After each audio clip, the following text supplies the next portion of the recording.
دارالعلوم دیوبند کے اندر مولانا حسین احمد مدنی رحمہ اللہ شیخ الحدیث تھے، اور مولانا شبیر احمد عثمانی صاحب رحمۃ اللہ علیہ بھی استاد حدیث تھے، کچھ عرصہ وہ دارالعلوم دیوبند کے محتمم بھی رہے ہیں غالباً، تو دونوں کا زمانہ ایک تھا۔ اب طلبہ میں اکثریت مولانا شیخ الاسلام مولانا حسین احمد مدنی رحمہ اللہ سے متاثر تھی۔ تو آپ کو معلوم ہے کہ جس طرح ہمارے ہاں آج کل کچھ لوگ جمعیت کے ہیں، کچھ سپاہی صحابہ کے ہیں، یہ تقسیم آج ہمارے مدارس میں بھی ہے، اور اس میں بھی انتہائی شدت ہے۔ میں یہ بات اس لیے بیان کر رہا ہوں کہ ہم اختلاف کے حدود کی رعایت نہیں کرتے ہیں۔ تو کسی نے مولانا شبیر احمد عثمانی صاحب رحمۃ اللہ علیہ کے گھر میں رات کو پرچیاں پھینکی،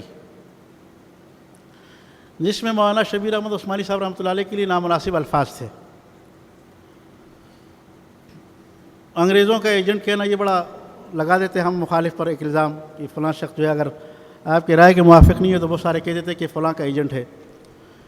تو اس طرح کے نامناسب الفاظ ان کے لیے لکھ دیے اور حضرت کے گھر میں ڈال دیے۔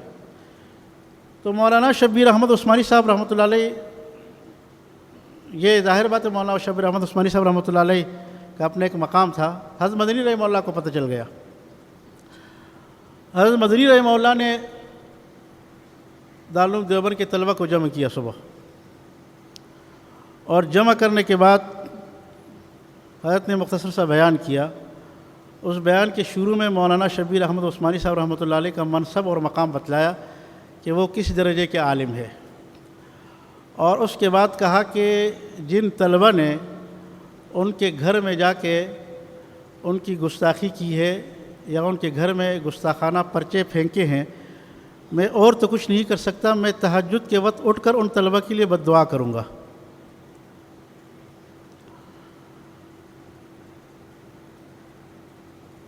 یہ ہے اعتدال، یعنی سیاسی اختلاف تو ہے اپنی جگہ، لیکن سیاسی اختلاف میں حد سے نکلنے والوں کے لیے تنبیہ کی۔ تو اعتدال علماء دیوبند کا خاصہ ہے۔